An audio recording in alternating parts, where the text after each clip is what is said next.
안녕하세요. 저는 이제 막 결혼을 앞둔 30대 여성입니다. 저는 결혼을 함으로써 새 삶을 살게 된 사람 중 하나인데요. 그 말은 결혼하기 전에 제 인생이 파란만장했다는 뜻이기도 합니다. 신랑 쪽과 문제가 생겨서라고 생각하시는 분들이 계실 수 있어요. 그러나 아쉽게도 제 문제는 시댁 쪽이 아닌 친정 쪽에 있네요. 결혼을 앞둔 여성들의 고민을 들어볼 때면 시댁으로부터 겪는 갈등이 주된 이유던데 나쁜 시댁을 만났다면 그 또한 공감이 되는 고민이라 생각합니다. 그러나 저는 말씀드렸다시피 시댁이 아니라 친정이에요. 태어나자마자 성장 과정을 함께한 가족한테서 받는 갈등은 제 평생을 좌지우지할 만큼 큰 문제거리지 않나 싶습니다. 제 인생이야말로 정말 드라마 같다고 얘기할 수 있지 않나 싶어요. 영화 속에서나 만들어낼 법한 시나리오라고 생각했던 일이 제게 실제로 일어났다는 겁니다. 지금부터 들려드릴 제 사연이 전부 거짓 같겠지만 놀랍게도 실화라는 걸 염두하면서 감상해 주시길 바랄게요. 저는 대학에 입학을 했을 당시에도 학교와 집이 가까웠기 때문에 독립을 하지 않았던 사람입니다. 독립의 필요성을 못 느끼기도 했어요. 그래서 저의 가족, 부모님과 친언니와 함께 한 집에 살았죠. 친언니는 저와 5살 차이였는데 남들이 자매라면 되게 많이 싸우겠다고 사이 안 좋지 않냐고 묻는데 맞습니다. 저희 집도 다른 자매들처럼 많이 다투는 사이였어요. 주로 친언니가 저한테 시비를 걸어오는 터라 저도 참지 않고 덤비는 쪽으로 늘 다툼이 발생했죠. 생각해보면 한 번도 친언니와 싸우지 않은 날이 없던 것 같아요. 제 머리가 최대한 기억하는 과거가 유치원 때인데 언뜻 생각하는 그때의 잔상도 저는 항상 친언니한테 늘 미움을 받는 동생이었거든요. 자라나면서 저도 머리가 커지니까 그 괴롭힘의 기억은 선명하리만큼 깊게 남았고 당시 저와 친언니는 걷잡을 수 없을 만큼 감정의 골이 깊어져 버렸죠. 어디서부터 어떻게 화해를 하고 풀어나가야 될지 생각조차 할 수 없는 관계였습니다. 그건 저희를 보는 부모님도 마찬가지였어요. 저 또한 친언니와 잘해보고 싶은 생각이 없었습니다. 한 번도 친언니와 좋았던 추억이 없기 때문이었는지도 모르겠네요. 지금 생각해도 친언니는 저에게 있어 제일 가는 영악한 사람일 뿐 그리움이나 아쉬움 따위 없습니다. 친언니는 항상 저를 이유 없이 때리고 욕을 했는데요. 한 번은 부모님이 그걸 크게 혼낸 적이 있었습니다. 아마 제 기억으로 초등학교 저학년 때였던 걸로 압니다. 그때 제가 들은 친언니의 말은 언니가 저를 왜 미워하는지 알게 된 충격적인 진실이었다고 할 수 있겠네요. 내가 동생 필요 없다고 했는데 엄마 아빠가 마음대로 낳았잖아. 나는 동생 싫다고. 지금이라도 내다 버리고 싶어. 나중에 우리가 크면 다은이만 좋아하고 나는 거들떠도 안 볼 거잖아. 그래서 지금도 나만 혼내고 있는 거 아니야? 그런 거 아니래도 엄마 아빠는 너랑 다은이 똑같이 좋아해. 근데 네가 자꾸 다은이 못 살게 구니까 엄마 아빠가 너를 혼내는 거야. 네가 언니로서 다은이를 잘 챙겨야지. 싫어. 내가 왜? 나는 다은이 평생 동생으로 인정 안 할 거야. 내 입장에선 다은이가 주어온 년이야. 앞으로 무슨 일이 생기든 나한테 다은이는 주어온 동생일 뿐이라고. 그날 친언니가 아빠한테 굉장히 많이 혼이 났는데요. 친언니의 모진 말은 저를 기죽게 만들기 충분했습니다.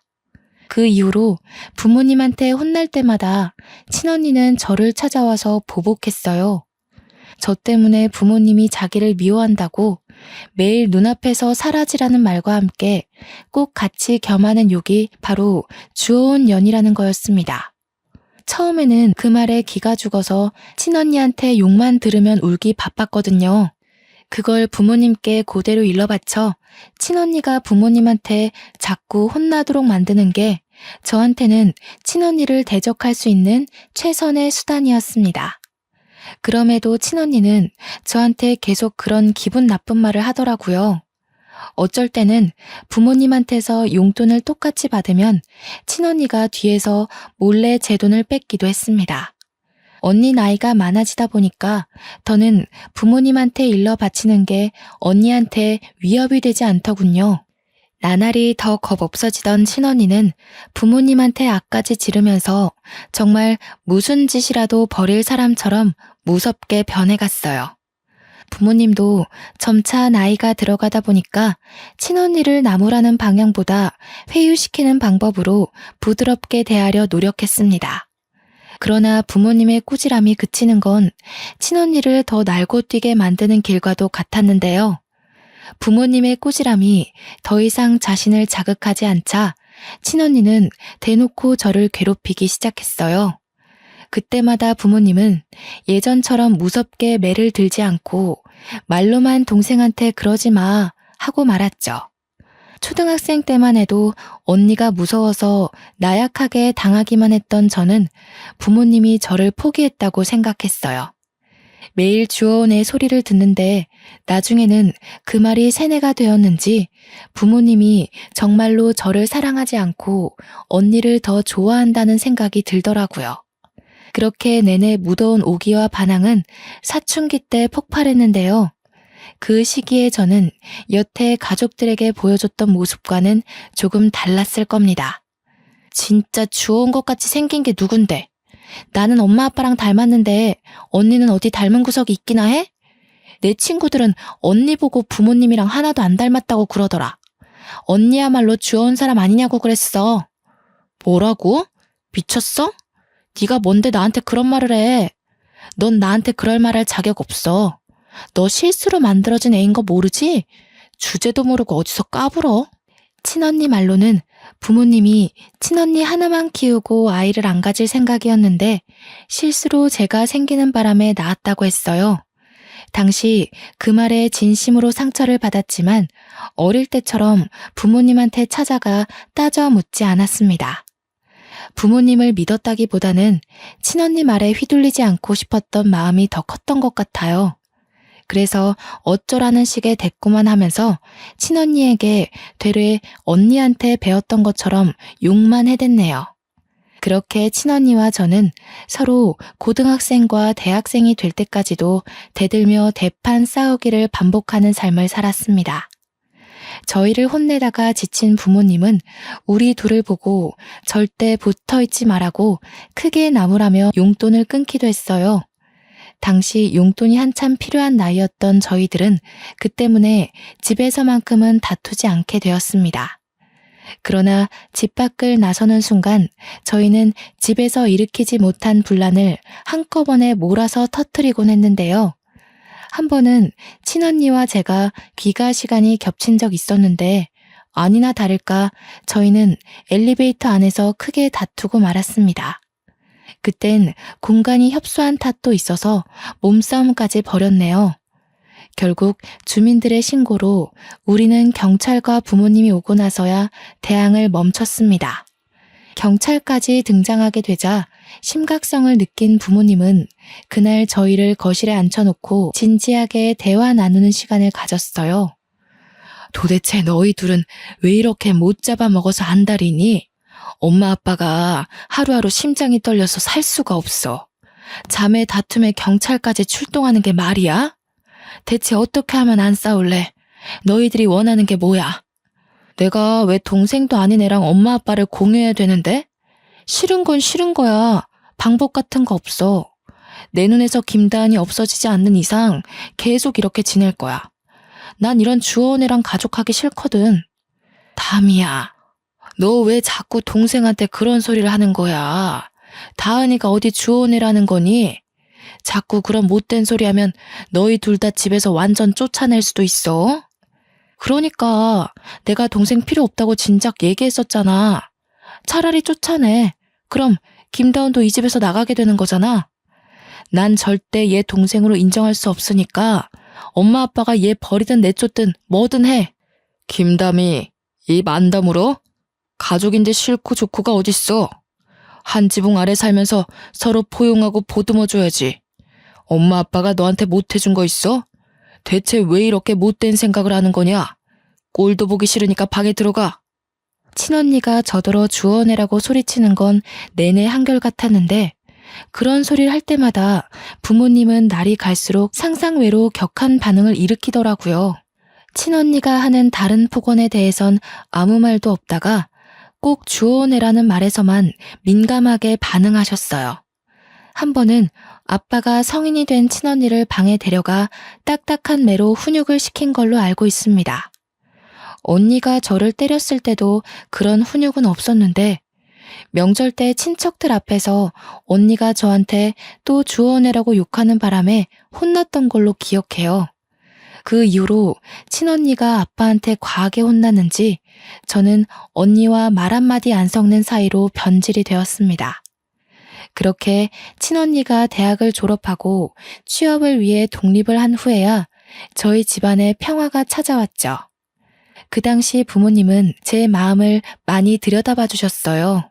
솔직히 저는 매번 친언니만 훈육하고 친언니만 보듬어줘서 저한테는 관심이 없으신 줄 알았거든요. 그런데 친언니가 없으니까 저한테 무한한 사랑을 베풀어 주시더라고요. 담이 말은 신경 쓰지 말거라. 엄마 아빠가 너를 주워왔을 리 없잖니. 혹시라도 언니가 한 말을 내내 담아두고 있다면 엄마가 직접 확인시켜 줄 수도 있어. 엄마 아빠는 너랑 담이랑 정말 똑같이 사랑해. 누구 하나 덜해주고 잘해주고 그런 적 없어. 그런데 담이가 우리 다은이 태어나는 바람에 서운한 게 많았나 봐. 다은이가 언니 마음 이해해 줄 수 있지? 참, 혹시 담이가 우리 몰래 너한테 뭘 더 얘기한 건 없었니? 그냥 엄마 아빠는 언니를 더 좋아하고 나는 실수로 생긴 애라서 어쩔 수 없이 키우는 거라고 했어. 그래서 나는 엄마 아빠가 당연히 언니를 더 좋아하는 줄 알았는데. 어머나 세상에, 담이가 그런 말까지 했니? 아휴, 여보, 우리 첫째를 어쩌면 좋아. 담이가 왜 그렇게 심술을 부릴까? 우리가 담이한테 얼마나 많은 노력을 했는데. 친언니가 있을 때는 부모님의 심정이 어떤지 솔직히 생각해 볼 겨를조차 없었습니다. 그런데 친언니 없는 집안에서 부모님의 민낯은 그 어느 때보다 허약하고 언니에 대한 두려움을 가지고 있더라고요. 처음엔 친언니의 폭주족 같은 질주 본능이 무서워서 그렇게 친언니 걱정을 하는 건 줄 알았습니다. 저도 언니를 맞서 싸우고 대들긴 했지만 친언니가 무섭긴 했거든요. 그래서 부모님이 언니 걱정하는 걸 저는 그냥 시원찮게 넘겨버렸어요. 또 괜히 저까지 부모님께 걱정을 얹어주고 싶지 않아서 뭐든 더 혼자 해내려고 했었습니다. 그렇게 조용한 가정이 유지되던 어느 날 친언니는 명절 때도 잘 나타나지 않다가 결혼할 남자가 생겼을 때야 얼굴을 비췄는데요. 그때가 제가 대학을 졸업했을 때였어요. 친언니 상견례 때에 부모님이 저더러 오지 않는 게 좋겠다고 해서 저는 일부러 참석하지 않았습니다. 친언니와 고등학교 이후로 만난 적이 없어서 다툼은 따로 없었지만 남자를 데리고 오랜만에 나타난 언니가 저에겐 인사도 안 하는 걸 보고 아직도 나한테 남은 앙금이 그대로구나 싶어 저도 굳이 상견례에 따라가고 싶지 않더라고요. 친언니 결혼식에만 눈에 안 띄게 참석했고 언니한테 축하 인사도 안 하고 나왔습니다. 이후 저는 취업에 성공해서 친정을 나오게 되었는데요. 직장 가까운 곳으로 독립을 하기 시작했습니다. 부모님이 친언니가 독립할 때와 달리 저를 알뜰히 살뜰히 챙기는 모습이었어요. 이제 집에 자녀들이 다 빠지고 없으니 적적하셔서 나를 더 걱정하는 건가 싶은 생각만 들었습니다. 저는 부모님이 마음을 조금이나마 놓았으면 해서 독립하고도 하루에 한 번씩 꼭 인사 전화를 했습니다.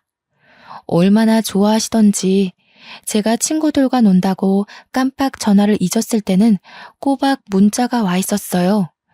당연히 제게 무슨 일이 생긴 줄 알고 넣는 걱정 어린 문자였죠.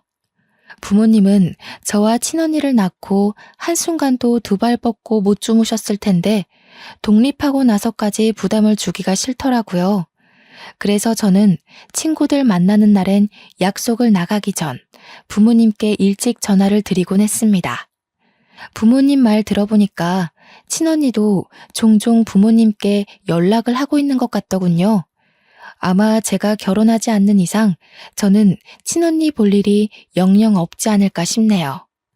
저는 취업한 지 얼마 되지 않아서 그 사이 결혼을 전제로 만나는 남자친구가 생겼습니다. 남자친구한테는 누나 한 명이 있는데 우연히 만났다가 첫인사를 나누게 된 적이 있거든요. 저보다 키도 크고 저와 달리 스타일도 강해서 솔직히 좀 무섭더라고요. 또 저는 친언니에 대한 트라우마가 있어서 저보다 나이 많은 여자에 대해 기본적으로 두려움이 있었습니다. 그런데 뜻밖의 누나 되는 사람이 제 가슴에 깊숙이 박힌 상처를 바로 깨트려 준 거 있죠. 초면이나 다름없는데도 제게 그렇게 친언니처럼 잘해주는 겁니다. 다은아, 오늘 언니랑 같이 백화점 갈래? 너 이틀 뒤에 생일이라면서 언니가 선물 하나 사줄게. 지나가다가 너한테 정말 잘 어울릴 것 같은 신발 하나 봤거든. 영훈이 이 자식은 네 생일을 임박해서야 알려주는 거 있지? 아니에요, 언니. 괜찮아요. 신경 안 써주셔도 돼요. 생일이 특별한 날도 아닌데요, 뭘. 그러지 말고 제가 맛있는 거 사드릴게요. 제 생일이니까 제가 영훈 오빠랑 같이 밥 쏠게요. 생일이 왜 안 특별해? 그리고 나 7살 어린 동생한테 밥 얻어먹을 정도로 능력 없지 않다? 내가 여자 동생들 너무 좋아하거든. 근데 다은이는 유독 여리고 예뻐서 눈에 딱 들어오네. 너 부담스러울까봐 이것저것 다 사주고 싶은 거 어렵게 참는 중이니까 내일 퇴근하고 시간 비워놔. 제가 남자친구와 결혼을 전제로 만나는 중이라고 했잖아요. 그렇다면 남편 될 사람의 누나는 곧 제게 시누이가 될 사람이지 않습니까? 시누이면 소문으로만 듣길 우리 친언니 못지않게 성가신 존재라고만 알고 있었는데 의외로 예비 형님은 완전 다른 존재더라고요. 친언니한테도 못 받아본 마음을 형님한테 받으니까 제가 더 몸둘 바를 모르겠고 언니의 사랑은 어떻게 받는 건지 어색해 미치는 줄 알았습니다. 그럼에도 한편으론 굉장히 좋고 든든한 기분인 거 아니겠어요? 제 곁을 지켜주는 남편의 존재와는 완전 다르게 제 편이 생긴 느낌이었습니다. 저희 집이 그래도 좀 넉넉한 편이라서 제가 마냥 남편한테 받기만 하는 사람은 아니었는데요. 형님이 너무 많이 뭘 해주니까 저도 가만히 있기 그래서 한날은 형님 생일 때 명품 하나를 선물로 사줬습니다. 어머나, 다은이가 사회생활 할 줄 아네? 아무리 그래도 그렇지 이렇게 비싼 걸 주면 어쩌니?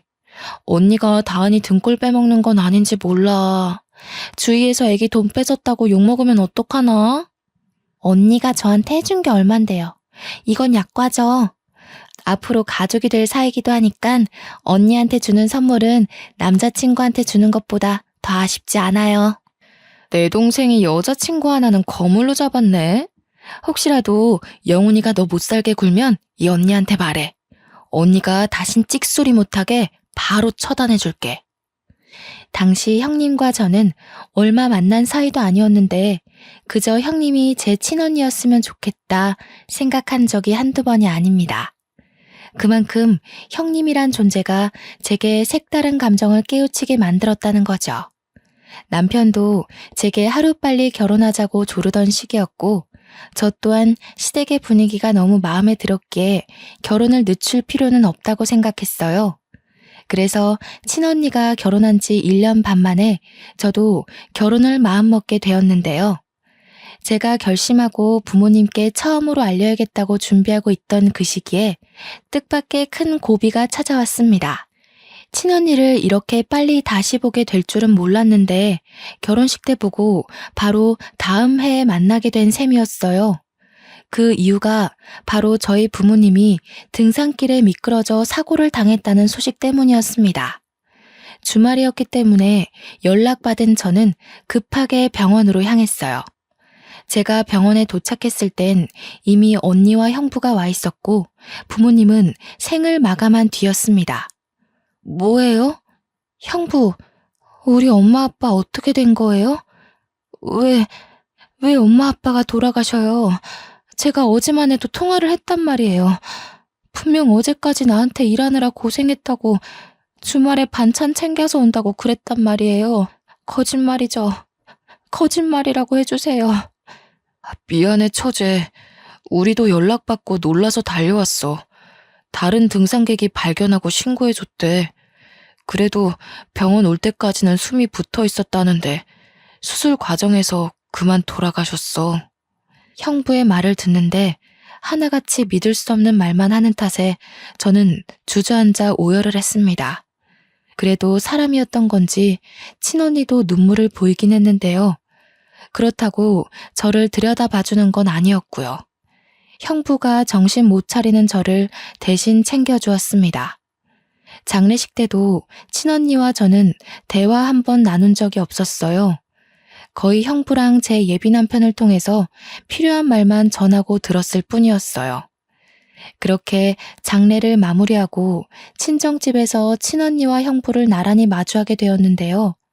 그날 저는 친언니에게 아주 충격적인 말을 듣게 됩니다. 우리 부모님 재산이 왜 피 한 방울 안 섞인 너한테 가야 하는데? 이제 엄마 아빠 없으니까 알려주는 건데 너 우리 식구 아니야. 입양아야. 뭐라고? 뜬금없이 그게 무슨 말이야. 엄마 아빠는 그런 말 없었는데. 나더러 태어나줘서 고맙다고 생일 때도 꼭 그렇게 축하해줬어. 이젠 하다하다 그런 소리까지 지어내는 거야? 네가 세상에 태어나긴 했으니 축하는 해줘야 되지 않겠니?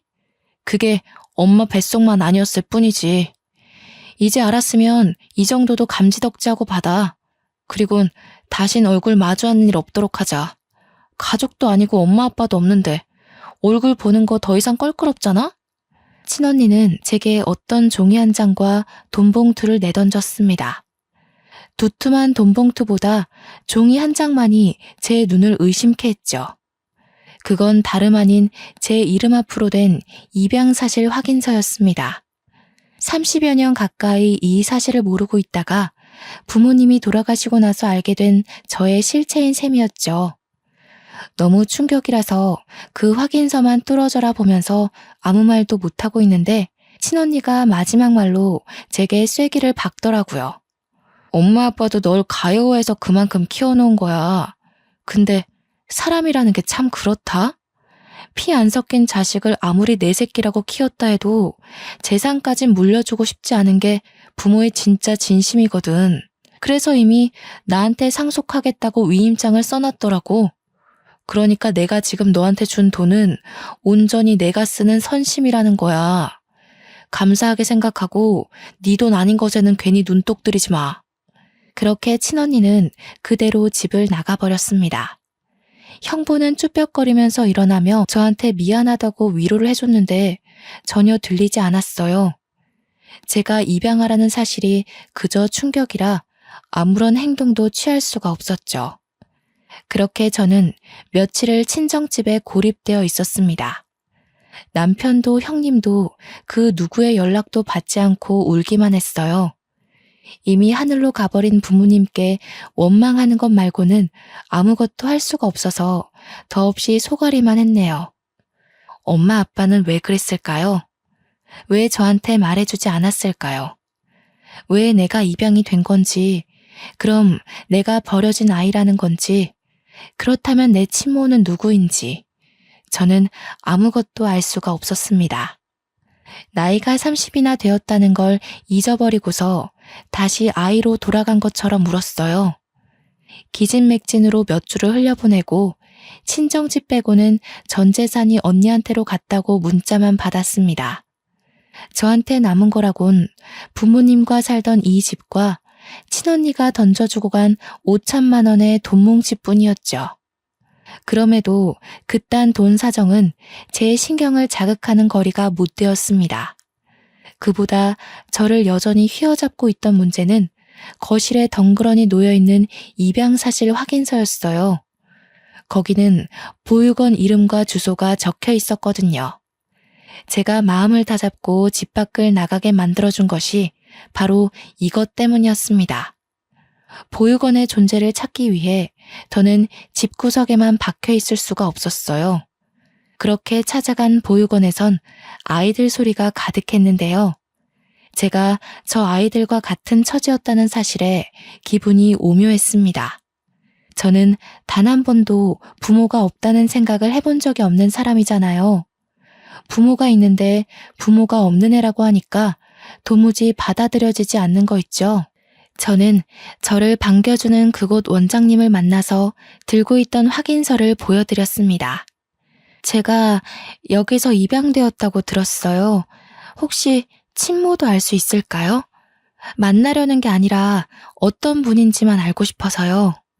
이런 곳이 처음이라서 이런 부탁을 하는 게 실례는 아닐까 걱정했지만 원장님은 흔쾌히 허락해 주셨습니다. 커피 한잔 하면서 잠시만 기다리고 있으라던 원장님은 컴퓨터 자리로 돌아가 기록을 확인했습니다. 종이와 화면을 번갈아 보면서 몇 번이나 고개를 기울였는데 저는 그 모습을 바라보기만 할 뿐 영문을 모르고 기다리기만 했죠. 금방이면 된다는 원장님은 근 10분간 혼자 고뇌를 하다가 찝찝한 표정으로 제게 돌아왔습니다.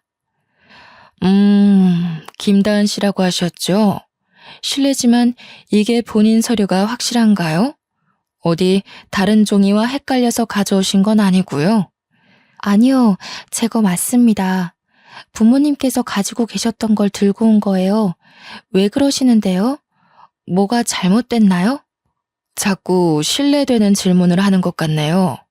저희 전산에 기록된 정보랑은 이름이 달라서요. 본인께 확실하다면 혹시 개명하셨나요?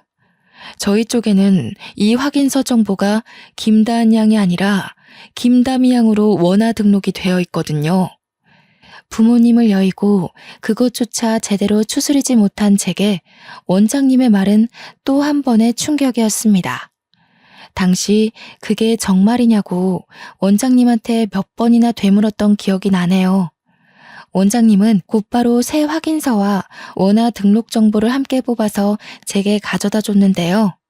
원화 등록 정보에 있는 어린아이의 사진은 제가 알고 있는 우리 친언니의 얼굴이었습니다. 온몸에 소름이 쫙 돋으면서 도대체 이게 어떻게 된 일인가 한참을 생각했어요.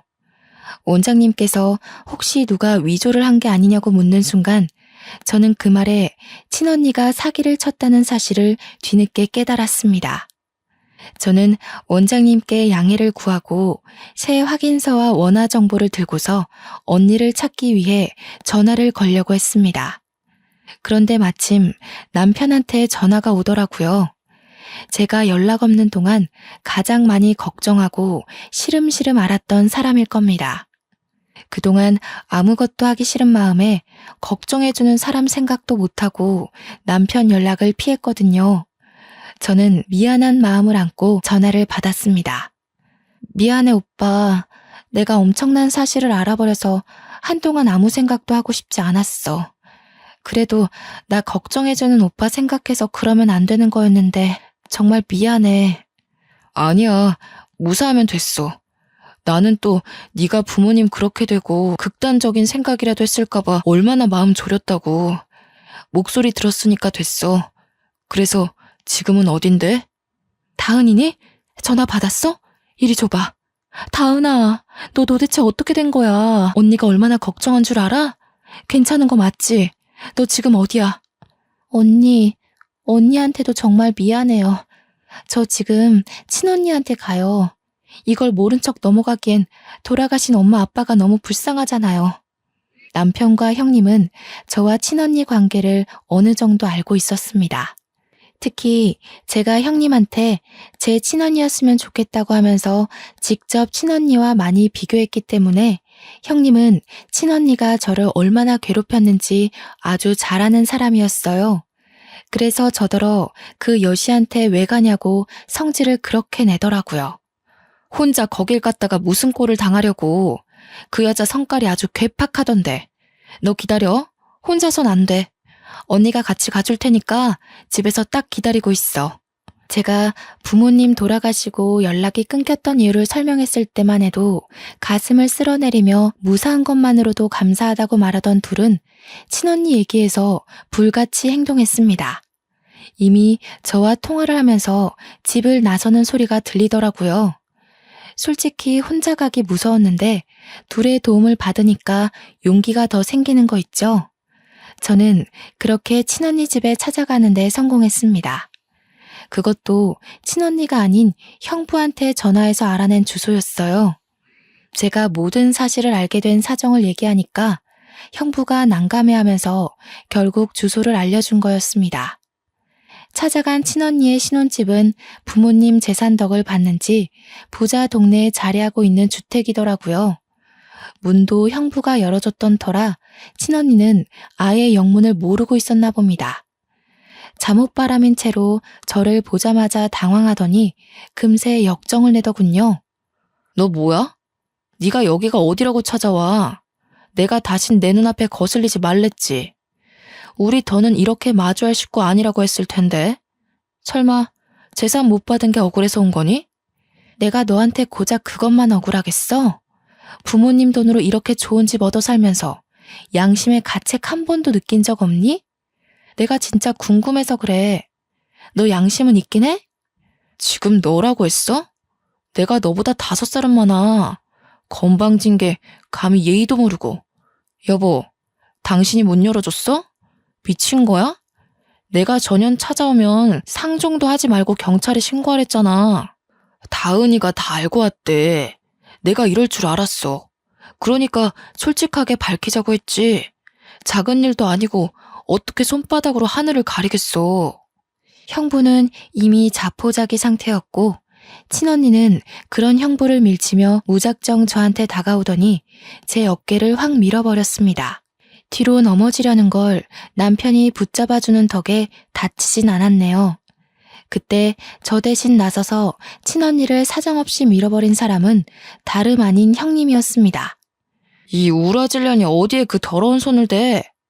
네가 그동안 우리 다은이 괴롭힌 주원년이니? 어쩜 생긴 것도 사돈 어른이랑 이렇게 딴판인지 몰라. 사돈 어른 사진만 봐도 우리 다은이가 아니라 너 같은 게 주원 자식이라는 거 세상 사람들이 다 알겠더라. 친언니보다 형님이 2살은 더 많았는데 형님도 친언니 못지않게 한 성깔 한다고 남편으로부터 듣기만 했거든요. 당연히 저는 그런 무서운 형님의 모습을 아직 본 적은 없습니다. 제겐 늘 다정하고 털털하기만 한 사람이었으니까요. 뭐야 이 여자는? 김다은, 아주 꼴값을 떤다. 왜? 혼자로 안 될 것 같으니까 지원군이라도 끼고 온 거니? 네가 여기서 뭘 더 할 수 있을 것 같은데? 안간힘을 써봤자 결국 네가 얻을 수 있는 건 아무것도 없어. 어처구니가 없네. 태생부터 거짓투성이라 그런지 생각하는 꼬락서니마저 저렴하게 짝이 없구나. 너 같은 것들 때문에 착하고 선한 아이들이 고아라는 이유로 오해를 받는 거야. 뭐라고? 아까부터 이 여자는 누군데 남의 일에 끼어들어서 간섭이야. 김다은이 돈 주고 깽판 좀 쳐달라 부탁하던가요? 할 일 없으세요? 그래? 나 할 일이 너무 없어서 내 동생 지키는데 아주 혈안이 된 사람이다.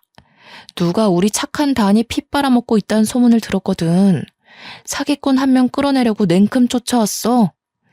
형님이랑 친언니가 서로 덤비며 싸우려는 걸 형부와 남편이 말리느라 집안이 순식간에 난장판이 되었습니다.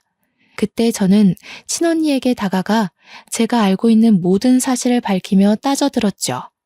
내가 입양하라고? 드라마 너무 많이 본 거 아니야? 요즘 세상에 그딴 거짓말을 하고도 언니가 무사할 것 같았어? 언제까지 숨길 수 있을 거라 생각했는데 형부가 미리 언지를 주지도 않았는지 친언니가 제 고백에 살짝 당황하더라고요.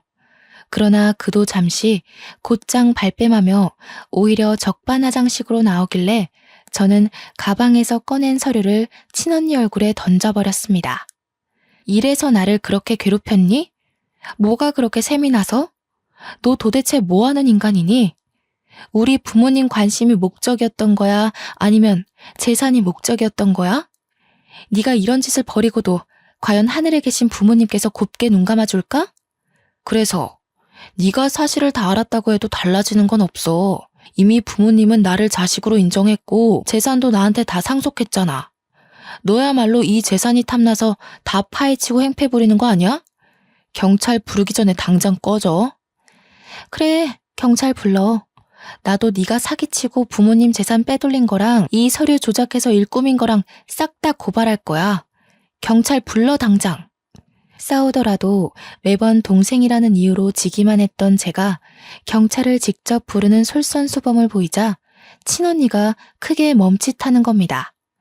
그리곤 바로 형부를 뿌리치고 저를 덮쳤어요. 그대로 제 머리채를 잡는 친언니를 떼어놓느라 온 사람들이 우리를 에워싸기도 했습니다. 한바탕 소동이 일어난 사이 신고가 들어갔던 경찰이 찾아왔고 저와 언니는 나란히 경찰서를 가게 되었죠. 다른 식구들도 자차를 몰고 금방 뒤따라왔습니다. 거기서 저와 언니가 각자의 사정을 다 고백했는데 끝까지 자기가 친자식이라 주장하는 친언니 때문에 당장 해결이 안 되지 뭡니까? 제가 확인서도 다 보여줬고 원장님한테 전화를 걸어 확인까지 시켜줬는데 친언니가 너무 강하게 고집을 피우다 보니까 경찰도 제 의견의 신빙성이 더 필요하다고 느꼈나 봅니다. 경찰이 한참 곤란해하고 있는 그때 지켜만 보던 형부가 자처하여 제 입장에 힘을 실어줬는데요. 제가 말씀드릴게요. 더는 제 와이프가 망가지는 꼴을 못 보겠네요. 처제 말이 다 맞습니다. 필요하시다면 와이프가 여태 처제 속이려고 진행했던 재산 과정에 대해서도 증언할게요. 여보 미쳤어? 무슨 소리야. 도와줄 거 아니면 가만히 있던가. 우리 재산 몰수당하면 당신도 빈털털이 되는 거 몰라? 아무것도 모르면 가서 앉아있어.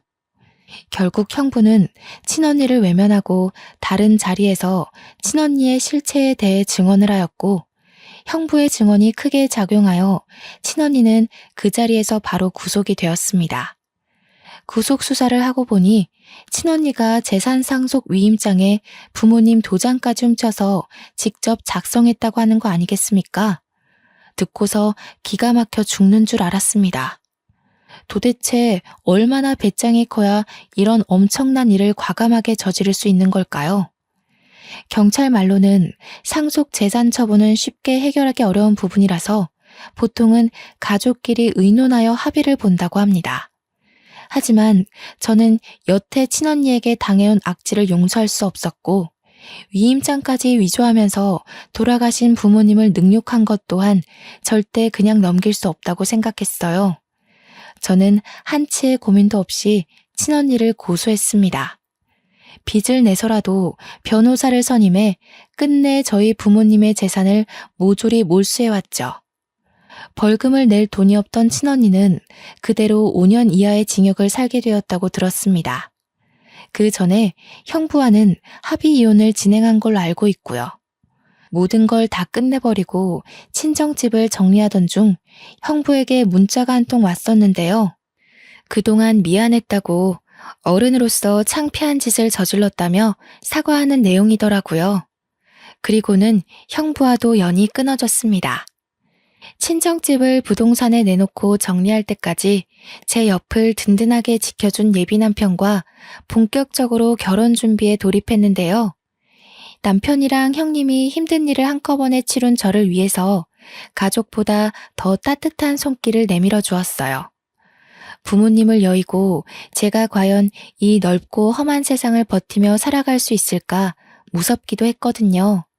제 옆에 남편과 형님이 있다는 걸 잊고 바보같이 고민을 하고 있었던 겁니다. 시댁 식구는 저에게 무엇보다 감사한 새 울타리가 되어주었습니다. 결혼을 하고 시댁으로 합가를 하여 신혼을 시작했는데 시댁에 직접 들어가 살다 보니까 남편과 형님의 훌륭한 인품이 시부모님을 그대로 빼닮았다는 게 느껴지더라고요. 시부모님께서도 저의 사정을 아시고 얼마나 딸처럼 아껴주는지 모릅니다. 그래도 명색에 제가 며느리인데 집안일에 손도 못 대게 하는 거 아니겠습니까? 어머님, 그건 제가 들게요. 어머님 허리 안 좋다고 들었어요. 화분 무게도 보통이 아닌데 그걸 어떻게 혼자 들려고 그러세요. 제가 해드릴게요. 아유, 아유, 됐다, 아가. 손도 조그만해서는 내가 아무리 허리가 아파도 너보다는 힘이 많다. 정 몸이 쑤시면 가서 분무기에 물 좀 받아다 주겠니? 어디 시어머니뿐만이었겠어요? 형님마저도 선뜻 나서서 조그만한 아기가 무슨 일을 하냐면서 못하게 하거든요.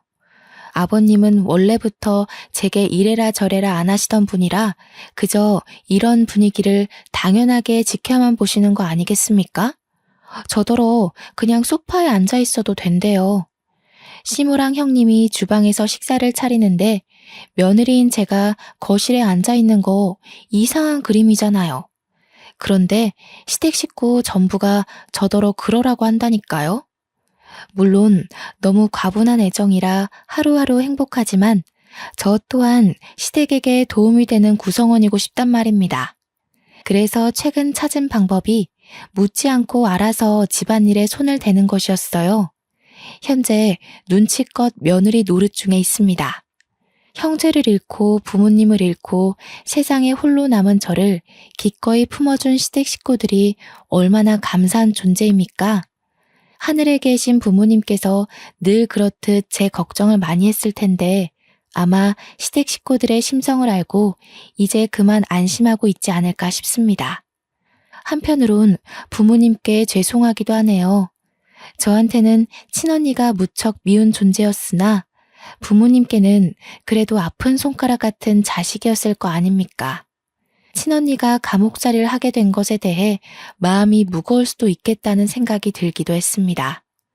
그 생각만 하면 저 또한 마음이 좋지 않은데 그럴 때마다 제가 무척 사랑하는 남편이 제 기분을 눈치채고 말없이 안아주더라고요. 그러면서 내 잘못 아니라고 자꾸 괴로워하면 자기가 장인어른 장모님 볼낯이 없다면서 저를 달래줍니다. 아마 남편이 있었기에 뭉그러진 제 마음이 금세 활기를 되찾지 않았나 싶어요. 지금은 너무 행복하게 아이 준비를 하고 있거든요. 하고 있던 일도 잠시 휴직 들어갔습니다. 올해 안으로 아이를 계획 중인데 얼른 좋은 소식이 왔으면 좋겠네요. 아이가 태어나면 또 다른 기쁨 속에서 하루하루 살게 되겠죠. 그날이 너무 기다려집니다. 어쩌다 생길 수 있는 기상천외한 일이 왜 하필 제 삶에 찾아왔는지 모르겠습니다. 솔직히 많이 힘들었고 모든 게 무너져 내리는 듯한 느낌에 제 인생을 많이 탓했었거든요. 그러나 긴 인생살이에 추운 겨울만 있는 건 아니라고 겨울이 끝나면 반드시 다가올 봄날이 있다는 걸 깜빡 잊고 있었습니다. 그간의 겨울이 너무 춥고 길었던 탓이겠죠. 그래도 이제는 인생에 봄, 여름, 가을, 겨울이 있다는 걸 알아버려서 춥고 싫은 겨울을 또다시 마주하게 될 거라는 각오를 당연하게 생각하고 있습니다. 겨울이 당연하다면 봄이 오는 것 또한 당연지사가 아니겠어요? 그러니까 모두들 내 인생의 겨울이 길고 막막하게 느껴질지라도 그만큼 따스한 봄날에 차츰 다가가고 있다는 사실을 꼭 기억하셨으면 좋겠습니다. 이 세상에 풍파만 가득한 삶은 없거든요. 하고 싶은 말이 많아서 이 글을 과연 하루 안에 끝마칠 수 있을까 걱정했는데 나름 글을 잘 정리했더니 마지막 인사까지 적당한 분량으로 마칠 수 있을 것 같습니다. 사연을 작성하는 동안 또다시 떠올린 과거는 아직도 마음이 아릴 만큼 선명한 아픔이지만 이 기회가 저한텐 너무 뜻깊은 시간이었어요.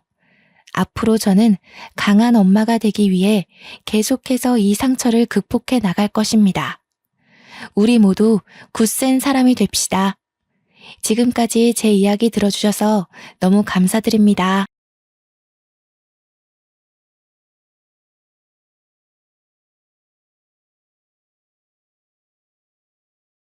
안녕하세요.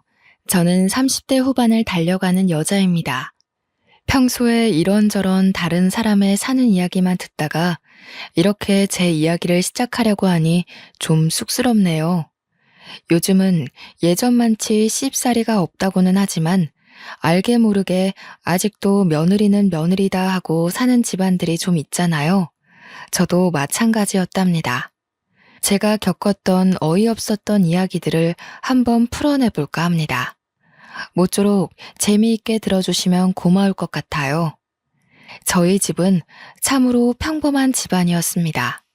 오랜 세월 아버지께서는 한 회사에 몸담고 계셨고, 어머니는 전업주부로 저를 알뜰살뜰 보살펴 주셨고요. 남들 다 가는 대학 재수해서 들어갔고요. 4년 동안 장학금 한번 받아보진 못했지만 그럭저럭 우수한 성적으로 졸업했죠. 취업 준비를 2년 가까이 했고 중견기업에 취업해서 업무에 치이며 살다가 지금의 남편을 만나게 되었습니다. 사실 저는 비혼주의 사상을 가지고 있었던 터라 남편에게도 연애 시절부터 결혼은 하지 않겠다고 말을 했었습니다. 남편은 그때마다 괜찮다고 자기도 결혼할 준비가 안 되었으니 먼 미래 이야기는 하지 말자고 해주었어요. 그렇게 수개월을 만나다 보니 저도 마음이 슬슬 바뀌더라고요. 나이는 30대 중반을 넘어섰고 양가에서는 슬슬 결혼에 대한 압박이 들어오기 시작했죠. 남편은 저에게 헌신하는 사람이었고 늘 제 기분에 맞춰서 하루를 보내던 사람이었습니다. 제가 예민할 때는 꼬리를 축 내린 강아지처럼 제 기분을 맞춰주었고 제가 기분이 좋은 날엔 저보다 더 기분을 올려 신이 나게 맞춰주었어요. 저한테 너무나도 잘하는 것도 모자라 저희 부모님에게까지 성의를 표현할 줄 아는 사람이었기에 제 마음을 돌리긴 충분했습니다. 남편은 제게 결혼을 이야기했고 저는 그 프로포즈를 받아들였어요. 하지만 복병이 하나 있었습니다.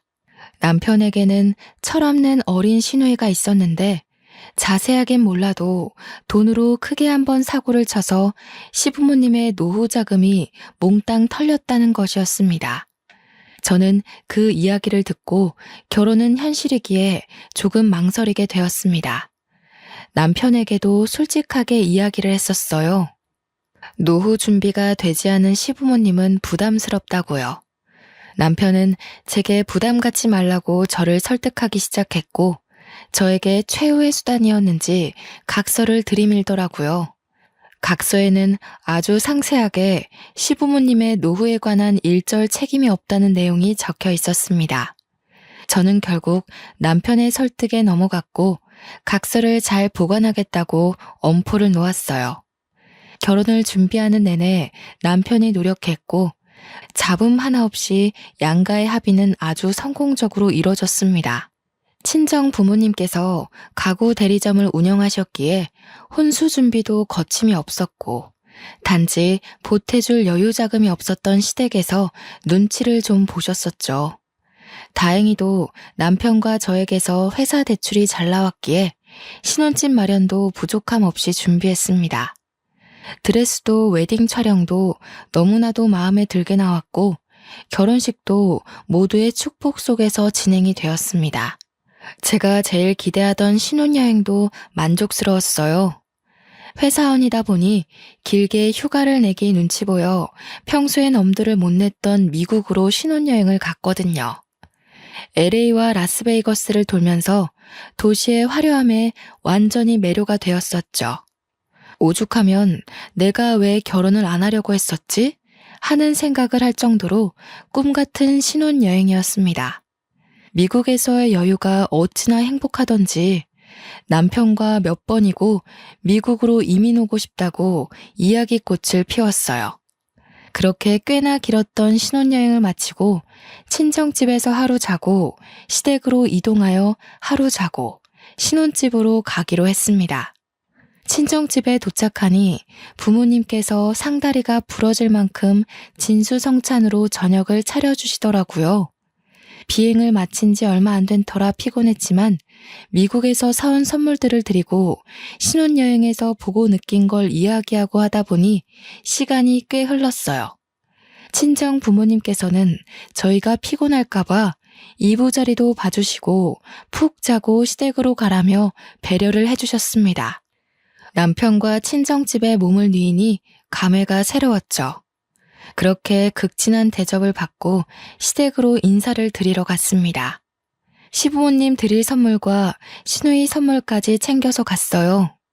일부러 점심때가 지난 시간에 갔는데 늦은 점심을 드신 건지 설거지통에 설거지가 한가득이더군요. 시어머니께서 저를 쓱 한번 보시더니 말씀하셨습니다. 오늘이야 고생했다. 설거지는 좀 이따 해도 되니까 일단 인사부터 받자. 저는 그 말의 의중이 뭔지 한참 고민해야 했습니다. 저보고 설거지를 하라는 뜻인가 싶었거든요.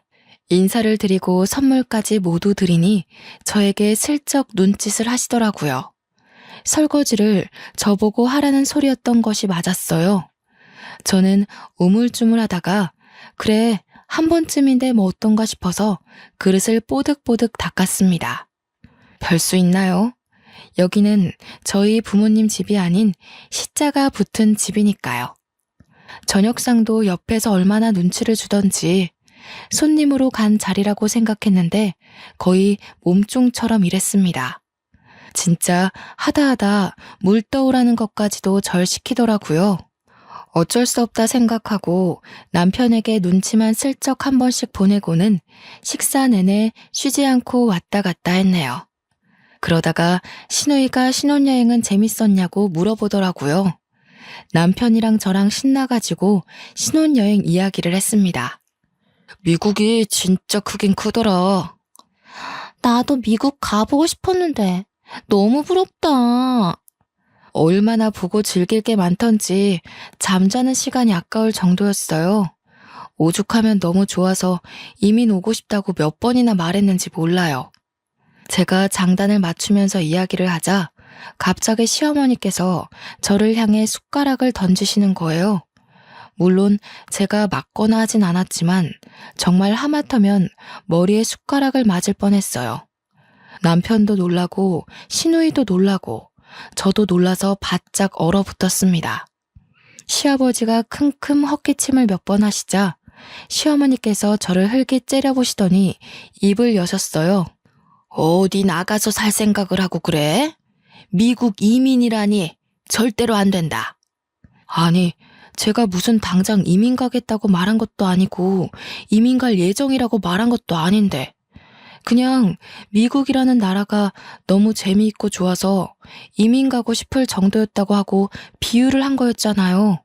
그런데 무슨 제가 당장이라도 짐 싸서 떠나겠다고 한 사람 취급하면서 막 뭐라고 하시는 거예요. 너무 당황스럽고 속상하고 그래서 눈물이 찔끔 나왔습니다.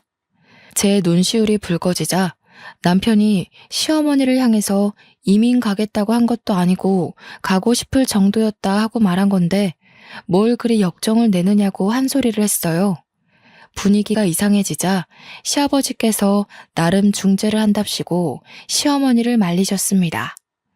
남편이 제 편을 든 게 도리어 속이 상했는지 갑자기 눈물을 줄줄 흘리시는 게 아니겠어요? 억울한 사람은 저였는데 너무 황당했죠. 그러자 신우가 옆에서 갑자기 얄밉게 시어머니 편을 드는 거예요. 새언니가 오해할 만한 이야기를 했네. 언니가 사과해. 너는 낄 때 안 낄 때 구별 좀 하고 말해. 이민 가겠다고 한 것도 아니고 그 정도로 좋았다고 이야기한 건데 뭘 오해야. 어머니, 그렇다고 집사람한테 숟가락을 던지시면 어떡합니까? 너도 그만해라. 좋은 날 이게 무슨 일이냐? 시아버지도 제가 잘못했다는 눈빛으로 바라보시는데 진짜 시자 붙은 사람들은 죄다 믿을 게 못 되는구나 싶었습니다. 시아버지께서 밥이나 다시 먹자고 숟가락을 드시자 시어머니께서는 저를 빤히 바라보셨습니다. 왜 그러시나 싶어서 숟가락을 들려고 하는데 시누이가 저한테 눈치도 없냐면서 쿡쿡 찌르더라고요. 시어머니 숟가락을 가지고 오라는 뜻이었어요. 저는 정말 일어나기 싫었지만 초장부터 기를 죽이려는 심산인가 싶어 장단에 맞춰드리려고 일어나서 숟가락을 가져다 드렸습니다. 그제서야 말없이 밥을 드시더라고요. 가족들끼리 두런두런 둘러앉아 과일을 먹으며 이야기하는 동안 저는 허리 통증을 참아가며 설거지를 했습니다. 요리를 하시면서 이것저것 얼마나 꺼내 쓰신 건지 오후에 설거지를 했는데도 불구하고 설거지통이 가득 찰 정도로 그릇들이 쌓여 있더라고요. 지들끼리 하하호호 신난 꼴을 보니 비혼주의를 고집했어야 했는데 하는 생각이 들었습니다. 중간중간 남편이 와서 도와주려고 할 때마다 시어머니께서 부르고 시누이가 부르고 일부러 저에게 일을 시키고 싶어서 안달난 사람들처럼 굴었어요. 예, 자고 갈 거지? 네, 오늘 자고 내일 가려고요. 제 말에 시어머니께서 이불을 꺼내오셨어요. 오랜 시간 장롱에 처박혀 있었던 건지 쿰쿰한 냄새가 나긴 했지만 피곤함이 몰려와서 빨리 눕고 싶었습니다. 남편이 원래 쓰던 방에서 자려고 거실에 놓인 이불들을 들고 들어가려고 했는데 때마침 나온 시어머니께서 제 손을 탁 잡으시더라고요. 예, 오늘은 나랑 거실에서 자자. 네? 거실에서요? 저는 그이랑 방에서 자야죠. 네가 또 언제 와서 자겠니? 오늘 밤에는 나랑 이야기도 좀 하고 그러면서 거실에서 자자. 저는 솔직히 시어머니 행동이 정말 이해가 가지 않았습니다. 신혼부부가 같이 자야지 무슨 시어머니랑 거실에서. 게다가 새댁에다가 이제 막 집안 식구가 된 사람이 어떻게 거실에서 대자로 뻗어 잘 수 있겠어요? 저는 극구 거부를 했습니다. 하필이면 남편이 씻으러 간 사이에 말씀을 하시니 더욱 곤란했어요.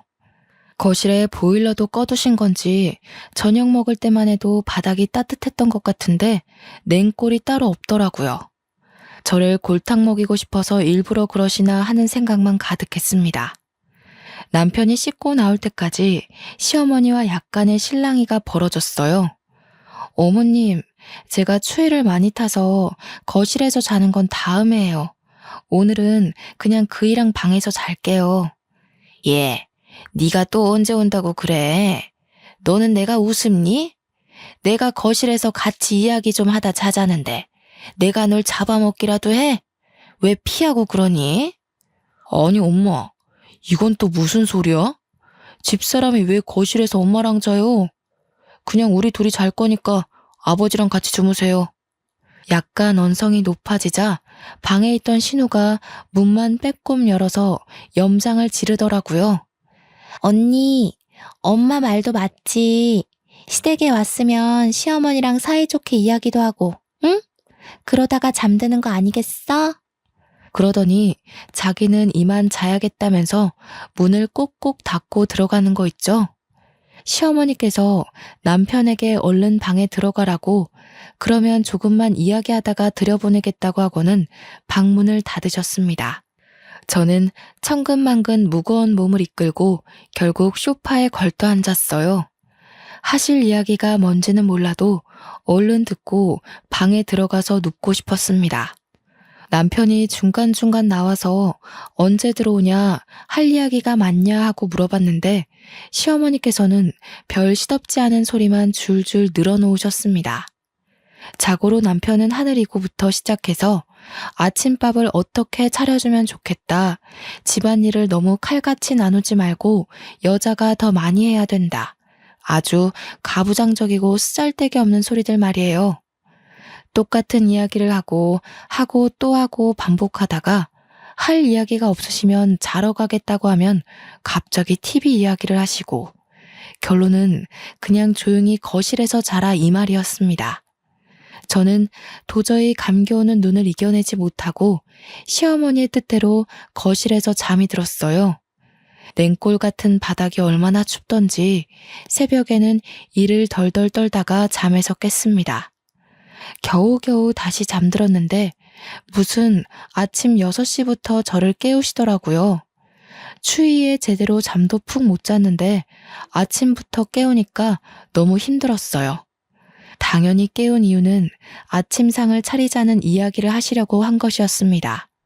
곰곰이 생각해보면 방에서 자면 남편이 같이 깰 것 같으니까 일부러 거실에서 재운 느낌이었습니다. 저는 정말 시어머니의 작태에 질리고 말았습니다. 결혼한 지 2주일밖에 안 됐는데 벌써 말이죠. 결국 졸면서 아침상을 차렸고 컨디션이 좋지 않아서 그런지 콧물이 줄줄 흐르더라고요. 피곤함까지 더해져서 감기 기운이 겹친 것 같았어요. 재채기를 연신해 대며 코를 킁 풀고 있자 아침을 드시러 나온 시아버지께서 혀를 끌끌 차시더라고요. 그렇게 몸이 약해서야 무슨 살림이나 제대로 하고 애는 똑바로 낳겠어? 꾹 참아왔던 스트레스가 한 번에 터지는 듯한 기분이었습니다. 저는 대꾸도 하지 않고 조용히 식사를 차리고 정리하고 인사만 대충 드리고는 남편과 함께 신혼집으로 돌아왔어요. 집에 오는 내내 제가 말도 없이 가만히 있으니 남편이 저에게 미안하다고 계속해서 사과를 하더라고요. 진심으로 미안해하는 남편을 보면서 애꿎게 화를 낼 수도 없고 어쩔 수 없이 약속을 받아내고 나서야 마음을 풀었습니다. 시댁에 가서는 2번 다신 이런 일 없게 옆에 꼭 붙어 있겠다는 약속이었죠. 남편은 그 뒤로 시댁에서 먼저 연락이 오는 일 없게 스스로 나서 주었어요. 시부모님께도 용건이 있으면 본인을 통해서 연락을 달라고 했고요. 가끔 시누이와 시어머니께서 제게 염장을 들쑤시는 듯한 문자나 연락을 하긴 했지만 그때마다 남편이 나서서 화를 내주었습니다. 몇 번 반복되자 길을 잡겠다는 마음이 좀 수그러들었는지 필요한 연락 이외에는 자제를 하시더라고요. 하지만 그러면서도 꽁에 있는 게 있다는 티는 팍팍 내셨어요. 어디 며느리 무서워서 연락이나 하겠니? 이번 주 주말에 집으로 좀 와라. 부탁할 것도 있고 간만에 밥이나 먹자. 저는 알겠다고 대꾸했죠. 처음에는 매주 주말마다 밥 먹자고 하시는 거 남편이 데이트도 해야 되고 신혼인데 방해하지 말라고 딱 잘라 말한 덕분에 한 달에 한 번 볼까 말까 했거든요. 저도 나름 시집 온 건데 언제까지 등지고 살 순 없으니 천천히 마음을 열기로 약속했고요. 그래서 주말에 보자고 하시는데 거절할 수 없었어요.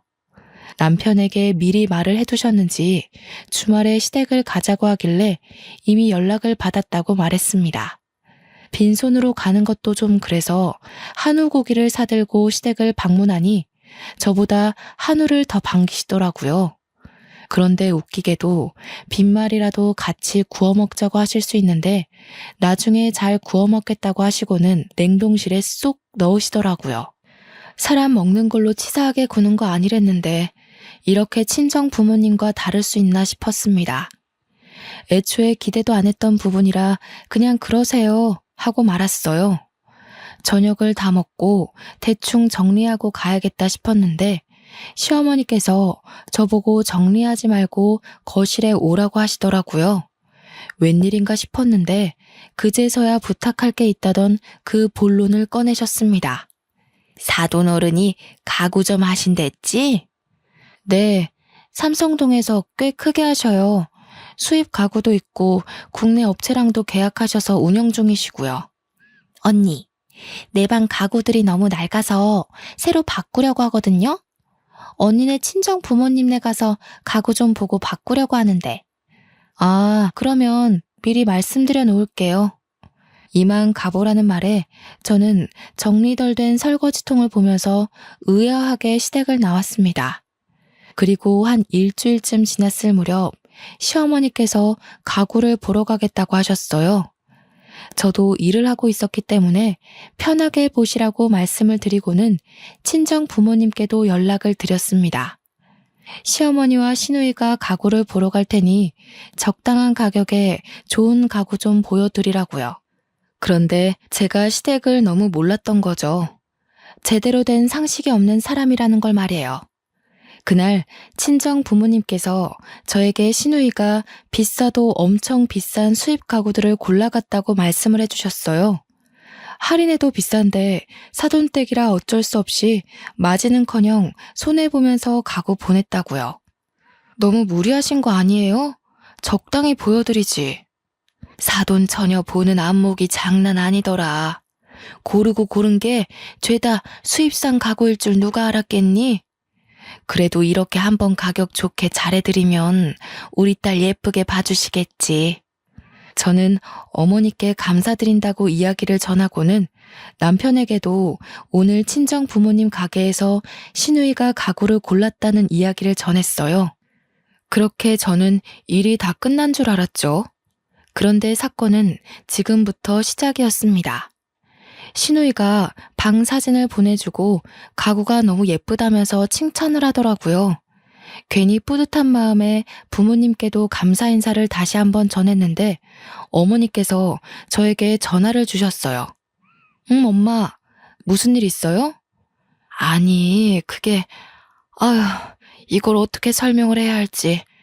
아니, 사돈어른이 분명 계좌로 돈을 보내주시겠다고 했는데 열흘이 지나고 가구도 다 배송됐는데 아직까지 깜깜무소식이라서. 잔금을 안 주셨어요? 한 푼도 입금 안 하셨더라. 내가 직접 연락드리는 게 괜히 기분 나쁘실까봐. 이걸 어쩌지? 저는 어머니와 전화통화를 마치자마자 시어머니께 전화를 드렸습니다.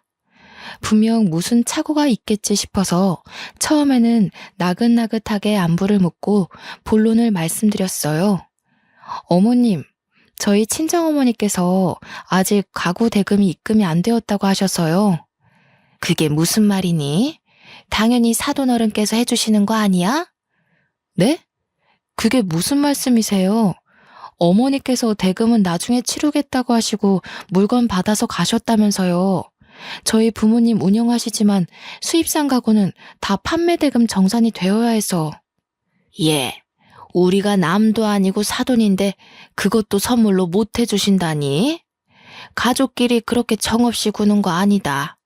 너도 그래. 중간에 알아서 잘 말씀드렸어야지 나한테 전화해서 돈을 달라고 하니? 그러더니 주절주절 돈 못 준다는 이야기를 늘어놓고는 피곤하다고 전화를 끊으셨어요. 저보다 늦게 퇴근해서 돌아온 남편이 심상치 않은 제 표정을 보고는 무슨 일인지 물어보았고 저는 있는 그대로 솔직하게 말했습니다. 남편이 시어머니께 바로 전화를 걸었지만 받지 않으셨고 신우도 짠 듯이 전화기가 꺼져 있었습니다. 남편과 함께 늦은 시간이었지만 친정집으로 가서 죄송하다고 말씀을 드리고 남편이 대신 대금을 처리하기로 했습니다. 저라고 안 답답했겠어요? 그 얄미운 시누이가 뭐가 이쁘다고 비싼 가구를 저희 돈으로 선물을 해주나요? 남편이 계속해서 죄송하다 하는데 제 귀에 들리지도 않더라고요. 그래도 그 몰상식한 집구석에 유일하게 상식 있는 사람이 남편이라 그런지 일은 척척 처리했습니다. 판매 대금을 그동안 모아두었던 용돈을 탈탈 털어서 보내더라고요. 다음날 제 눈치만 보던 남편이 시댁에 갔다 오겠다고 하더니 씩씩거리면서 집에 오더라고요. 무슨 일 있었나 싶어서 물어보고 싶었지만 남편 속도 말이 아닐 것 같아서 그냥 관뒀습니다. 하지만 제가 관심을 끄는 것과는 별개로 시누이가 계속 저한테 전화를 하기에 어쩔 수 없이 전화를 받았어요. 제가 여보세요 하기도 전에 시누이가 소리를 꽥 지르더라고요. 언니, 그걸 곳에 오빠한테 가서 일렀어? 무슨 말을 하는 거예요, 다짜고짜? 왜 모른 척해? 어제 오빠가 집에 와서 다 뒤집어 놓고 갔어. 아니, 나한테 그깟 가구 하나 선물로 못 해주신대? 그걸 다 갖다 일러? 언니네 친정도 너무하네. 신우, 그게 다 얼마짜리인 줄 알고 이러는 거예요? 오빠한테 미안하다고 고맙다고 해도 모자랄 판에 저한테 뭐가 어쩌고 어째요? 와, 언니 무섭네. 지금 내가 우스워서 이런 식으로 말하는 거지? 우스워서가 아니라 그렇잖아요. 남의 집 사업장 가서 물건을 훔쳤으면 예, 우리가 언제 훔쳤다고 그러니? 너 말 정말 거지같이 하는구나. 사돈어른이 당연히 시댁에 잘 보이려고 내 딸 잘 봐주십사 하고 선물로 주시는 줄 알았지. 어머님, 그게 다 얼마짜린데 그런 소리를 하세요. 서랍장 같은 거 하나였으면 몰라도 침대에 책상에 장롱에 바꿀 수 있는 가구들 다 들고 가셨으면서 당연히 대금을 치러야죠. 그깟 거 얼마나 한다고 이렇게 치사하게 구니?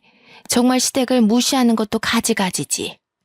제가 인상을 팍팍 쓰면서 통화를 하고 언성이 높아지자 남편이 보다 못해서 제 전화기를 확 빼앗았습니다. 그러더니 남편도 흥분해서 시어머니와 시누이에게 막 소리를 치더라고요. 어머니, 이런 식으로 몰상식하게 굴지 마세요. 제가 대금 안 치렀으면 절도나 다름없는 짓이라고요. 그리고 제 와이프한테 자꾸 전화해서 스트레스 주지 마세요. 앞으로 연락 받지 말라고 할 거니까 그렇게 아시고 힘쓰지 마세요. 남편이 전화를 뚝 끊어버리더니 전원까지 끄더라고요. 어차피 다음 날이 일요일이어서 알람이 필요하지도 않고 남편이 너무 괴로워하는 얼굴이길래 하고 싶은 대로 하게 냅뒀습니다. 남편도 휴대폰 전원을 꺼버리더라고요. 그날 우리 남편의 강단에 다시 한번 놀랐고요. 결혼 전부터 이런 일 없게 잘 막아주겠다고 하더니 정말 제 편에 서서 모든 벽을 쳐주는 모습에 감동도 받았습니다. 저는 남편과 마음 놓고 푹 잤어요. 다음날 시어머니께서 아침 대바람부터 찾아와 회방을 놓을 줄은 몰랐죠. 남편이 집 비밀번호를 알려준 적이 없었기 때문에 문을 직접 열고 들어와서 화를 내지 못하셨지만 저희가 문을 열 때까지 현관벨을 누르셨습니다. 눈곱도 떼지 못한 채로 시어머니의 분노를 감내해야 했어요. 남편이 아침부터 무슨 일이냐, 쉬는 날인데 늦잠도 못 자게 하냐 궁시렁거렸지만 시어머니의 눈은 오롯이 저를 향해 있었습니다. 냉수 한 잔을 시원하게 들이키시고는 저희 보고 거실에 앉아서 이야기 좀 하자고 하셨습니다. 남편과 저는 어떤 억지를 부리려고 온 걸까 싶어서 일단 이야기라도 들어보자 했어요. 너희가 결혼해서 이렇게 부모를 무시하고 살면 안 되는 거다. 가구점 일이야. 일단 우리 아들이 대금 냈다고 하니 덮어두고 내가 할 말이 있어서 왔다. 너희 결혼한 지 수개월이 지났는데 왜 생활비는 한 푼도 안 주니? 저는 이게 무슨 소린가 싶었습니다. 생활비를 저희가 왜 드려야 하는지 이해가 가지 않았어요. 아직 시아버지께서는 일을 하고 계시고 있었고 시누이도 직장 생활을 하고 있었으니까요. 솔직히 생활비를 받으려면 저희가 아니라 시누이가 내야 하는 것 아닌가요? 생활비는 결혼 전에 드렸잖아요. 저희도 대출금 갚으면서 맞벌이로 겨우겨우 생활 유지하면서 살아요. 도대체 며느리가 어떤 식으로 우리 아들을 깨어냈길래 착한 우리 아들이 이리 변했을까? 매달 생활비 주면서 살갑게 굴던 아들이 돈도 못 준다 하고 화만 내고. 아침 대바람부터 무슨 억지를 부리시는 거예요. 저희도 아이 낳고 키우고 하려면 지금부터 차곡차곡 모아야 합니다. 집에 같이 살고 있는 동생한테 받으시면 되잖아요, 생활비. 걔가 무슨 돈이 있다고 생활비를 내니? 저는 너무 어이가 없었습니다. 시누이도 뻔히 직장 생활하는 사회인인데 시누이한테는 코 묻은 돈이랍시고 한 푼도 안 받으면서 가정을 꾸린 아들한테는 달라고 하다뇨. 결혼 전에 드렸던 생활비도 거의 용돈의 개념으로 남편이 챙겨드린 거지 보탬이 되려고 드린 것도 아니었어요. 결혼하고 나니까 배알이 꼴려서 이런 억지를 부린다는 생각이 퍼뜩 들었습니다. 저는 남편이 알아서 잘 방어를 해주고 있었기에 아무 소리 하지 않고 남편 옆에 앉아 있었어요. 제가 꿀먹은 벙어리처럼 굴자 시어머니께서는 답답하신지 저를 보면서 호통을 더 치셨죠. 동생이 백화점 명품관에서 앉아있지도 못하고 두 다리 퉁퉁 부어가면서 벌은 돈을 어떻게 내가 쓰겠니? 우리도 앞으로 노후 준비해야 되고 하니까 매달 통장으로 보내줘라. 걔 그 사치병 때문에 노후 자금 다 날려버린 건데 그걸 왜 저한테 돈 내놔라 하십니까? 뭐야? 아이고 하나뿐인 아들이 이렇게 돌변하다니. 며느리야, 네가 어떻게 우리 모자 사이를 이간질해놨으면 내 말에 꿈뻑 죽던 우리 아들이 내 말에 반기를 못 들어서 안달이 난 게야? 집사람한테 그만 뒤집어 씌우시고 나가세요. 혹여나 전화로 화낼 생각도 하지 마시고 찾아오지도 마세요. 한 번, 두 번은 저도 참고 넘어갔는데 이건 너무하신 거 아닙니까? 시어머니는 거의 흐느끼다시피 버텨냈지만 남편은 인정사정 볼 거 없이 팔을 질질 끌고 현관문 밖으로 보내더군요. 시어머니께서는 아들의 그런 태도에 너무 황당해 하시면서도 서운해 하셨습니다. 하지만 굳게 닫힌 문은 열리지 않았고 포기하시고 돌아가셨습니다. 남편은 제게 결혼 전에 했던 약속 까먹지 않았으니 노후에 대해서는 신경 끄라고 했습니다. 솔직히 남편 속도 완전 시커멓게 변했겠죠. 아무리 그래도 낳아주고 키워준 어머니인데요. 남편은 저에게 얼굴에 침 뱉는 것 같아서 이야기를 안 하려고 했는데 시댁 노후 자금에 대한 이야기가 나왔으니 솔직하게 말을 해주겠다고 했습니다. 알고 보니 신우가 백화점 명품관에서 일하면서 명품백을 산답시고 빚을 8천만 원이나 졌다는 이야기였습니다. 저는 너무 놀라서 매장에 있는 물건을 몇 개나 샀길래 그렇게 큰 빚을 지게 된 거냐고 물어보았죠. 가방이라고 해도 비싸도 500만 원에서 600만 원이면 살 수 있을 거라고 생각했는데 무려 8천만 원이라니. 그러자 남편은 월급으로 충당이 안 되니 결국 대출을 받아서 명품을 사 모으기 시작했고 제3금융에서 받은 대출이라 이자가 불고 불어서 그렇게 된 것이라고 하더군요. 8천만 원을 넘기고 나서야 겨우 시부모님께 사실대로 말했고 눈덩이처럼 불어나는 이자를 하루빨리 갚기 위해 노후자금으로 모아두었던 적금을 해지했다고요. 결국 신우는 가지고 있던 가방들도 다 팔아치워서 빚 갚는 것에 보태야 했는데 가방도 어찌나 관리가 안 되었던지 제 값은커녕 반값도 못 받고 팔았다고 했어요. 저는 그 철없는 신우의 행동에 기함을 토할 수밖에 없었죠. 남편은 말을 하면서도 부끄러운 나머지 귓볼까지 시뻘개지더군요.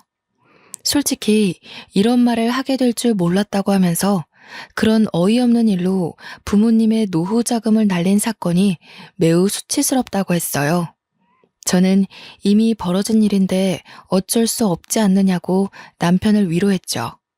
그날 이후로 남편은 제 핸드폰에서 시댁의 모든 번호를 차단시켜 버렸습니다.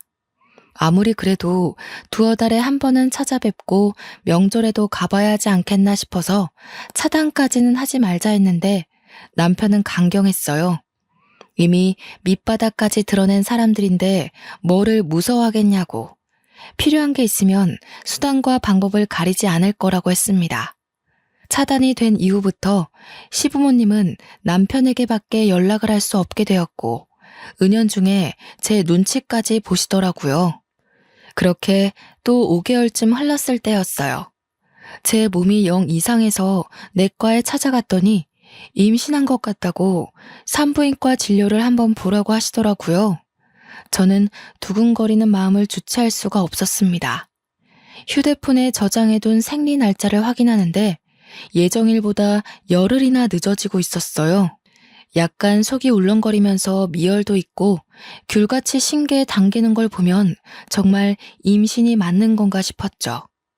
한달음에 산부인과에 달려가 피검사를 하고 초음파를 보니 정말 작은 점 같은 태아가 제 뱃속에 자리를 잡고 있었습니다.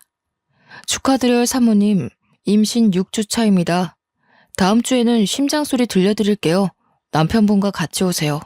나가서 산모 수첩도 받으시고요. 저는 집으로 돌아와 운동을 하러 나간 남편을 기다렸습니다. 남편이 돌아오자마자 참지 못하고 초음파 사진을 보여주면서 배를 감쌌어요. 남편은 감격의 눈물을 흘리면서 당장에 파티를 하자며 기뻐했습니다. 시댁에는 남편이 말하겠지 싶어서 친정 부모님께서 말씀을 드렸고요. 하지만 남편이 시댁에 말을 하지 않더라고요. 아직 임신 초기니까 시간 좀 지나서 안정이 되면 그때 말씀드리자.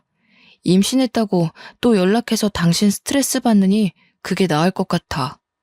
저를 배려해주는 남편의 말에 고개를 끄덕였습니다. 임신한 걸 자랑하고 싶어서 제가 열심히 하는 개인 SNS 계정에 초음파 사진을 올리고 임신한 사실을 올렸어요. 시댁 식구들은 저와 친구를 맺은 사이가 아니기에 당연히 모를 거라고 생각했는데 알고 보니 그동안 꾸준히 신우이가 몰래 제 SNS를 염탐하고 있었더라고요. 임신 사실을 올린 지 2시간도 되지 않아 남편에게 시댁 식구들의 전화가 빗발치기 시작했습니다. 전화를 무시하자 그날 저녁 시댁 식구들이 전부 저희 집 문 앞에서 농성이라도 벌이듯 진을 쳤어요. 제가 결국 남편에게 문을 열어주자고 했고 철옹성 같은 대문이 열리자 시댁 식구들은 전부 집 안에 들어와 자리를 차지했습니다. 제가 임신을 했으니 이제 관계를 개선하자는 뜻이나 다름없었습니다. 아이고, 우리 며느리 고생했다. 임신이라니. 몸이 약해서 애도 못 볼 줄 알았는데 얼마나 다행이야. 성별은 뭐라든 딸이래, 아들이래. 딸이든 아들이든 뭐가 중요해. 그치만 아들이면 더 좋겠지? 언니, 어떻게 우리한테는 말 한마디도 안 해주고 SNS에 먼저 올릴 수가 있어? 쏟아지는 질문에 정신이 없었지만 저를 걱정해주는 말도 있었고 애가 너무 궁금해서 미치겠다며 기뻐하는 시부모님을 보니 차마 내칠 수가 없었습니다. 그때 확 관심 끊어달라고 했어야 했는데 임신하고 마음이 약해진 저는 그렇게 어영부영 사과를 해오는 시부모님과 시누이를 다시 받아줄 수밖에 없었어요. 금이 갈 듯 말 듯 애매했던 관계는 쭉 이어졌습니다. 시부모님께서는 손주가 정말 벌써부터 좋아 죽겠는지 아이 용품을 마구마구 사다 주셨습니다. 덕분에 저희 집 방 하나를 아기 방으로 미리 꾸며놔야 했어요. 16주가 지나고 아들이라는 소리를 병원에서 듣자마자 시부모님께서는 감격의 눈물까지 흘리셨습니다. 그렇게 안정기에 접어들고 태교 여행까지 보내주신다고 저희를 베트남 여행까지 시켜주셨어요. 그동안의 앙금이 사르르 녹아버렸죠. 그런데 철없는 시누이는 바뀐 게 하나도 없었습니다. 제가 임신 5개월쯤 되었을 때 신우가 다급하게 저에게 연락을 해서는 돈을 좀 빌려달라고 하는 거예요. 언니, 나 돈 좀 융통해줘요. 저 진짜 돈이 한 푼도 없어요. 우리도 애한테 들어갈 돈 미리 준비하느라 돈이 없어요. 신우는 갑자기 왜 돈이 필요해요? 아, 진짜. 언니밖에 돈 빌릴 사람 없단 말이에요. 500만 원도 없어요? 그럴 리가 없잖아요. 신우는 제게 돈을 빌려달라고 몇 번씩이나 연락을 해댔어요. 하지만 신우의 뭘 믿고 돈을 빌려주겠어요? 시부모님의 노후자금도 다 털어간 사람인데 저는 결국 참지 못하고 남편에게 이야기를 했고 남편은 단판을 짓겠다며 시댁에 찾아갔습니다. 시댁에서 돌아온 남편은 씩씩거리면서 저에게 시누이 욕을 막 하더라고요. 아니 그 미친 기집애가 채팅 어플로 만난 이름도 가짜인 남자한테 빠져가지고 돈을 줬다지 뭐야? 시누이가? 로맨스 스캠인지 뭔지 뉴스에서 난리치는 그거에 당한 거야? 무슨 병원비가 급하고 자기 죽는다고 해서 2천만 원이나 빚을 내서 보내줬대. 한 번 사채를 써봤으니 2번은 쉬웠나 봐. 또다시 이자가 눈덩이처럼 불어나니까 급한 불 끄겠다고 당신한테 돈 좀 빌려달라고 한 모양인데 결국 남편도 시부모님도 시누이한테 돈 한 푼 해줄 수 없다고 난리가 났고 시누이는 눈물만 줄줄 흘렸다고 했습니다. 저는 속이 꽉 막힌 듯 답답해졌어요. 그렇게 어떻게든 해결되겠지 안일하게 생각했던 저에게 폭탄이 떨어졌습니다. 며칠 뒤 시누이가 집에서 쫓겨났다면서 짐을 싸들고 저희 집에 온 거예요. 그 사이에 살이라도 빠진 건지 얼굴에 피곤함이 묻어나는 시누이를 차마 쫓아내지 못했습니다. 시누이는 옷방에서 지내겠다며 거기에 짐을 슬며시 풀더라고요. 남편이 퇴근하고 돌아와서는 노발대발 당장 나가라고 했지만 아이를 가져서인지 저는 시누이를 매몰차게 쫓아내지 못하겠더라고요. 시부모님 화가 가라앉을 때까지 며칠만 지내게 해달라고 사정사정하는데 제가 그러라고 했습니다. 정말 딱 5일째 되는 날 신우이가 아주 홀가분하다는 얼굴로 저에게 나가보겠다고 하더군요. 시부모님께서 연락을 했나 싶었지만 뭔가 찜찜할 만큼 홀가분한 얼굴이었어요.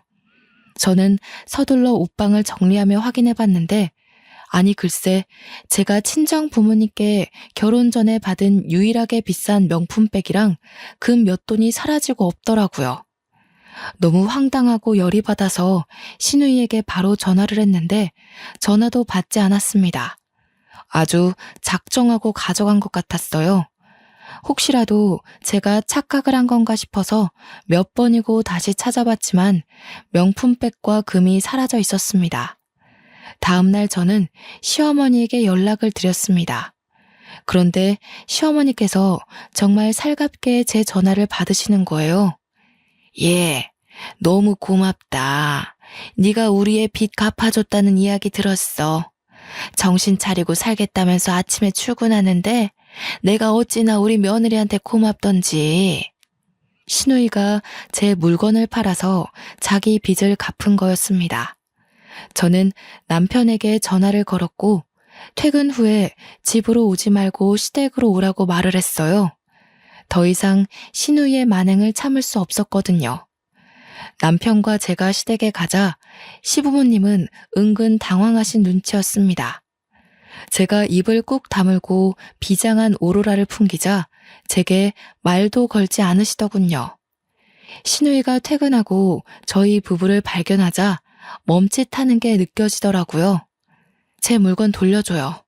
그 가방 우리 엄마가 결혼 전에 사준 명품 가방이라고요. 거기다가 결혼 예물로 받은 금까지 가져간 게 말이나 돼요? 언니, 나한테 이런 식으로 굴면 안 될 텐데요. 내가 언니네 옷방에서 뭘 찾은 줄 알아요? 나한테 그만한 대가를 치르고도 남을 걸 찾았는데 지금 오히려 역정을 내요? 이게 다 무슨 소리니? 넌 뭘 찾았는데? 신우이는 아주 의기양양한 태도로 종이 한 장을 꺼냈어요. 익숙하게 접혀있는 종이는 결혼 전 남편이 저에게 써준 시부모님의 노후를 책임지지 않겠다는 각서였습니다. 신우가 시부모님 앞에서 그 각서에 대해 이야기를 하자 시부모님의 표정은 경악 그 자체였어요. 그런데 그 순간 남편이 신우이의 뺨을 확 때리는 게 아니겠어요? 내가 쓰자고 했다 내가. 네가 명품에 미쳐서 미친 짓 했을 때 와이프랑 결혼하고 싶어서 내가 쓰자고 했어. 오빠 결혼을 도와주지도 못할 망정 이걸 들고 협박을 해 감히? 오빠, 어떻게 내 뺨을 때릴 수가 있어? 내가 그럼 빚에 허덕여서 살다가 죽었으면 좋겠어? 너 같은 것 동생이라고 생각하고 싶지도 않다. 어디 머리 빡빡 밀고 절이라도 들어가던지. 당장 새언니 물건 돌려놓고 죽은 듯이 살아. 우리 앞에 나타나서 뻔뻔하게 굴지도 말고 어머니 아버지도 마찬가지예요. 내가 이 사람을 어떻게 만났는데 염치도 없이 굽니까? 시부모님은 꿀먹은 벙어리가 되었고 신우는 뺨을 움켜잡고 흐느끼며 울고 있었어요. 남편은 제 손을 이끌고 집을 나오면서 두 번 다시 찾아오지도 말고 애도 볼 생각하지 말라면서 소리를 쳤습니다. 솔직히 저는 작물로 그 물건을 팔았다는 신우의 뻔뻔한 태도를 보자마자 물건들을 되찾기 어려울 걸 알고 있었습니다. 한 가지 달라진 점이라면 아나무인처럼 굴던 시어머니께서 제 눈치를 보고 연락을 자제하기 시작했고 시아버지는 신우이의 월급 통장을 압수했다고 했어요. 매달 저에게 신우이 월급의 반을 계좌로 보내주고 계십니다. 2천만 원 돈으로라도 갚겠다고 면목 없다면서 저에게 진심으로 사과를 해주셨어요. 그 뒤로 저를 건드리는 시댁 식구는 아무도 없었고 여전히 남편은 제 옆에서 든든한 벽이 되어주고 있습니다. 벌써 만삭이 되어 출산 예정일을 코앞에 두고 있어요. 무사히 출산 잘하고 돌아오겠습니다. 지금까지 제 사연 들어주셔서 감사합니다. 망나니 같은 신우 때문에 고생이란 고생은 다 했지만 남편이 중간에서 잘 막아줘서 그나마 잘 살아갈 수 있을 것 같아요. 이 사연을 보는 남성분들, 제 남편처럼 꼭 자신의 옆에 있는 평생의 반려자를 잘 챙겨주셨으면 합니다. 감사합니다.